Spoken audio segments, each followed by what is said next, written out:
Having already taken a look at the running back market, now we take a look at the linebacker room for the Dallas Cowboys and what free agent targets could be available when free agency gets going in less than a month.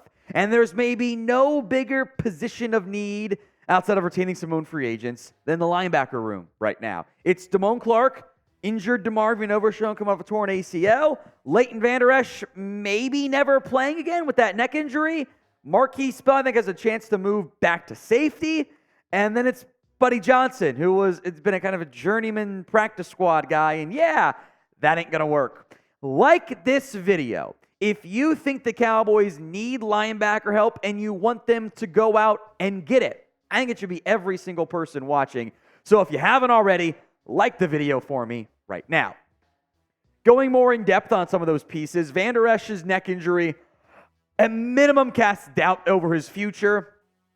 I don't know if he's ever going to be able to play again. If you cut him or he retires, at minimum you're saving $2.15 million. Could be a little bit more if you don't pay him the part of the guaranteed money that's owed this year, which may be guaranteed for injury, by the way. That's kind of why I think it's at minimum that 2.15 figure. Either way, you would save some money if he is not playing for you this upcoming season. He's not that cheap, though. If he is able to play, still too early to tell. Damone Clark, meanwhile, I was hoping for a big-time breakout year. And I think he might be better if he's playing just that weak side linebacker role instead of being pressed into having to play more of the middle linebacker stuff. Good tackle numbers, not nearly enough splash plays, and the instincts still were just not coming along. I think if it's just a run and chase role for him at linebacker, maybe that could work. But A, he's had a lot of mistakes this year, and B, maybe DeMarvion Overshown fits that run and chase mold even better. He will be ready for training camp, barring a stunning setback. Sounds like things are going well with the knee injury. But there is a difference between return to play, as we've seen with guys like Terrence Steele, Michael Gallup, and return to performance. Will that happen in time? I don't know. I want him to be a key part of your linebacking core. I don't know if it's a guarantee at this stage. The nice news is you're not paying a lot of money to this grouping. Leighton Vander making $4.4 million. Overshown $1.23 million. Damone Clark just over $1 million. Marquise Bell and Buddy Johnson are like basically the vet minimum for those contracts. You're paying nothing. This is one of the cheapest linebacker rooms in the NFL with or without Leighton Vander. So if you want to spend some money on a new starter, you can make that happen pretty easily. Will the Cowboys sign a free agent linebacker? Y for yes, N for no. Go ahead and sound off for me with the pinned comment of today's video. If the ad comes here on YouTube, take advantage of it. Head down there and go vote. With the overview out of the way, let's break down some free agent targets then at linebacker. Just like we did for running backs, I'll group these in a couple different buckets. First up is the best options. Patrick Queen is the biggest household name. I also don't think it's an accident his play got at its best when Roquan Smith arrived. Seems worth mentioning. I would not sleep on Frankie Luvu. I don't know if you can get him in free agency, but if the Panthers are going to allow him to leave, he's not going to get franchise tag though, but are you going to win the bidding war? I think for what Mike Zimmer likes to do, he could be a really good fit. Of the Bucs free agent linebackers, give me the good one, Lavonte David. You want a veteran, instinctual player who is still playing at a very high level? Give me Lavonte David. Not as much long-term career stuff still available, but 2-3 years, I think he can still play at a very, very high level. So these three guys are the big sexy names in terms of as far as sexy as an off-ball linebacker can go for you. Good production. You're going to use those double A gap stuff. Queen, Luvu, and David aren't the biggest of pieces, but they are pieces that can make an impact for you, that can make a splash, that can do some big things and instantly upgrade your linebacker room, even though it might cost you a little bit more. I think Queen's going to hit the open market. I think Frankie Luvu will, and I think Lavonte David will as well. Will the Cowboys spend the cost it's going to take them to? I don't know. Today's show is made possible by Game Time. We have to worry about making this roster better, but you shouldn't have to worry about buying tickets to your next big event, whether that is some sporting events, maybe a hockey or an NBA game, college basketball, etc., music, comedy, theater, and more. Game Time is the way to go. They're going to give you $20 off your first purchase when you go to gametime.co, set up your account, and use code CowboysChat. Go to a Star. If you're in Dallas, go to a Stars game. Go to a Mavs game. If you're in a different city, it's America's team after all. You can go to any number of local sporting, music, comedy, theater events near you. Keep an eye out for the zone deals, by the way. You pick the section, and Game Time picks the seat. On average, 18% savings. That's a pretty good, darn good deal. They've got flash deals, by the way, to save you even more money. Again, download the Game Time app, create your account, and use code COWBOYSCHAT for $20 off your first purchase. Link will be in the comment section, and the promo code will be in the comment section and the description of today's show. Promo code CowboysChat for $20 off your first purchase. The second tier of linebacker options, Azeez Al-Shaair, a guy we talked about last year as somebody that I wanted. I still have interest there. Not a premier coverage player, but again, can fit some more of the thumper roles.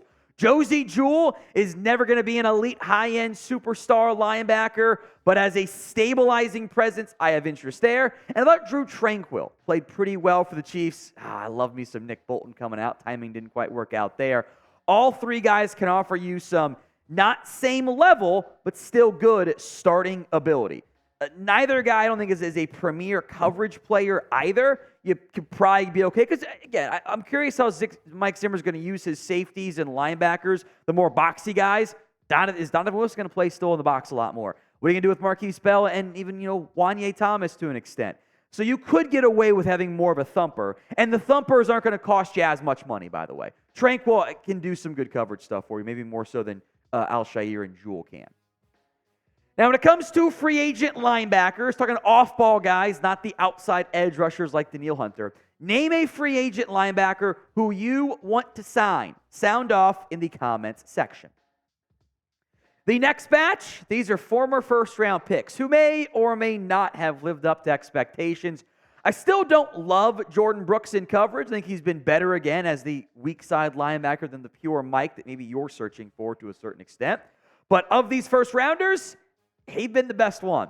Now, Devin White is the biggest name of the bunch. And if you want someone to do those A-gap blitzes, he can do it. So too can Kenneth Murray. It's kind of the other parts of playing linebacker, the instincts that aren't where they need to be. Then there's Isaiah Simmons, who many of us wanted the Cowboys to trade for back when he was moved for next to nothing to the New York Giants. He just hasn't played that much. He's been in a rough spot where he's kind of playing more safety last year for the Giants. I'm still going to put him in the linebacker conversation because I don't know if we're going to do safety targets. I wanted to mention him still.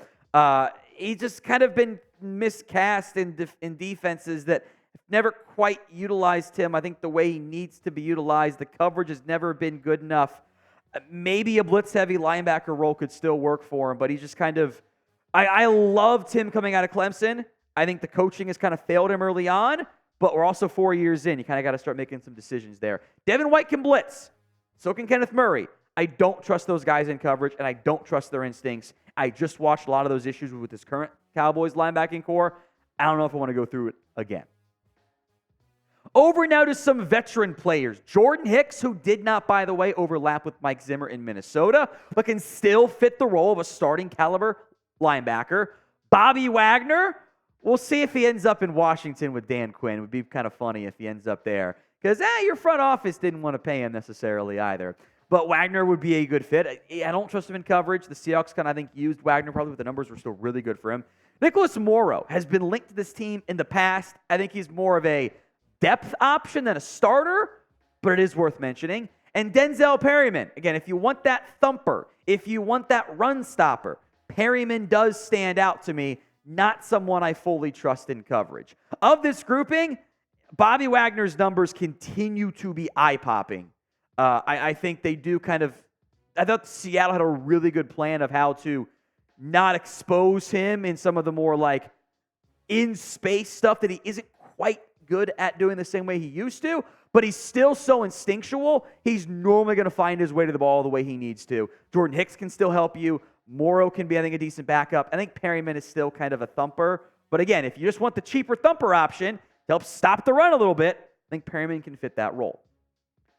Now, if and when, hopefully when, the Cowboys sign a free agent, we will have a video for you. So do not miss out. Hit that sub button right now, youtube.com/@CowboysTV. Let's hit some more youthful options. Guys that aren't the same like former first-round picks, but did flash a little bit this past season. Blake Cashman, who I really liked coming out of Minnesota, didn't ever really materialize with the Jets, had a breakout year this year for Houston. That could be worth exploring. Tyrel Dodson actually played pretty well for Buffalo in a smaller role. And then Willie Gay Jr. was a little bit up and down for the Chiefs. Sometime maybe there's some discipline issues at times for Willie Gay, but that's at least worth exploring. Cashman by far had the best numbers. He's not the biggest guy, though. He's 6'1", 237. I think he's kind of more of, again, of a weak side linebacker. I think you can find more of those guys this year. It's also the guys that can offer you some more coverage stuff. But depending on what Zimmer wants, how he's going to play Overshown, should be looking at both of those groupings of different types of linebackers. So we've done running backs, we've done linebackers. What free agent position target video do you want next? Is it receivers, corners, offensive line, tackle only? Sound off for me in the comments section right now.